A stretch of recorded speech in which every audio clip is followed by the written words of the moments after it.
Tarde a todos os alunos dos Bastidores da História. Na aula de hoje, nós continuamos a história da Grécia e hoje nós vamos entrar na história da Grécia propriamente dita.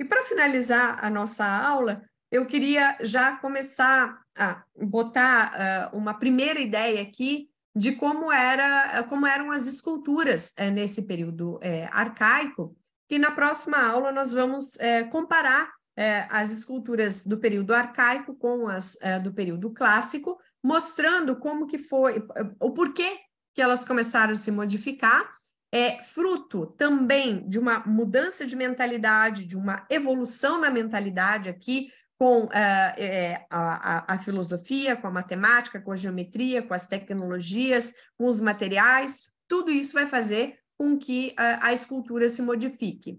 Mas nesse período inicial aqui, a gente tem a escultura do período arcaico ainda muito semelhante às esculturas egípcias. Ou seja, uma escultura rígida, com pouca movimentação, sem representar sentimentos, né? Aqui a gente não consegue, não vê detalhes no rosto, inclusive a gente fala que essas esculturas arcaicas aqui têm o sorriso arcaico, né? O sorriso arcaico é a cara de paisagem, que a gente brincando aqui, né? Aquela cara assim que tá sempre assim, você tá fixo, móvel, você não tem um sentimento, alguma coisa que você consegue reconhecer. É uma escultura muito rígida. Coloquei aqui uma imagem do faraó Miquerinos com a esposa, um grupo, né, uma dupla ali de cerca de 2.500 antes de Cristo, que a gente vê essa rigidez. Então a gente tem um pé na frente do outro, mas a gente tem o peso do corpo equilibrado entre o pé da frente e o pé de trás. A gente não tem o peso do corpo em cima de uma perna ou de outra. Os braços são ao lado do corpo. A gente praticamente não tem movimentação de cabeça, de braços ou de pernas, e utiliza-se muito um recurso do cabelo mais longo, ou no caso ali dos egípcios, da peruca, nas áreas mais frágeis. Como assim, Ali? Hoje, quando a gente vai aos museus, normalmente a gente vê algumas esculturas intactas e outras sem algumas partes. Quais são as partes que se perdem normalmente?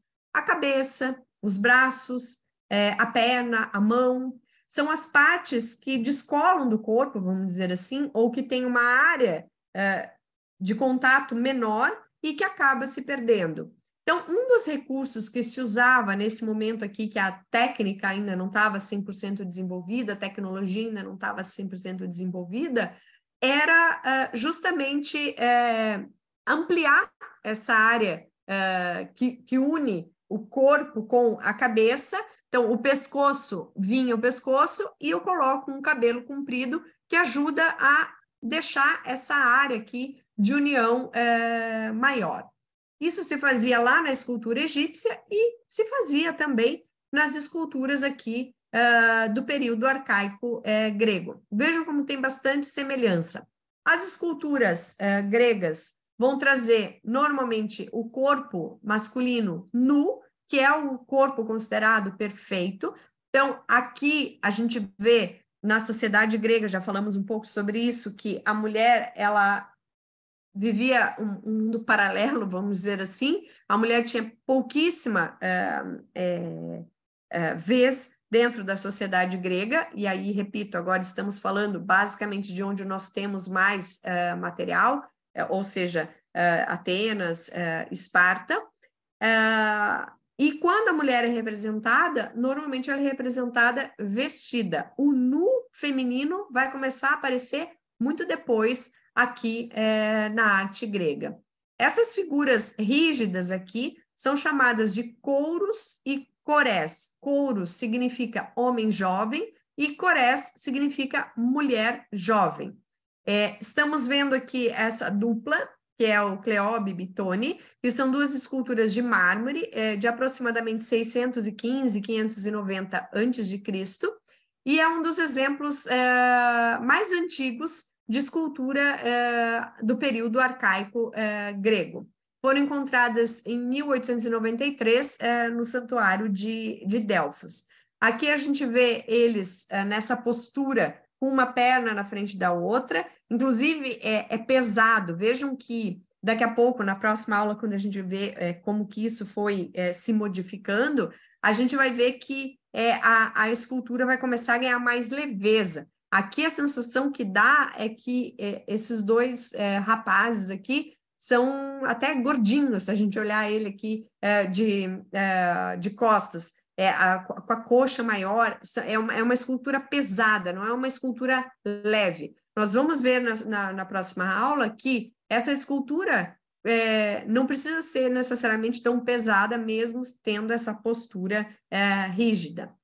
O cabelo, né, comprido ali, os olhos, né, esse olho amendoado, que é a influência da escultura e da arte egípcia. Na arte egípcia, a gente sempre tem esses olhos muito amendoados, e essa configuração aqui do corpo é muito rígida, e a nudez, né? Claro que nos egípcios a gente não vê a nudez. E agora eu deixo a seguir cenas do próximo capítulo, que nós veremos mais dessas esculturas do período arcaico, comparando com as esculturas do período clássico, entendendo o porquê que isso aconteceu, quais foram as modificações de materiais e de tecnologias também.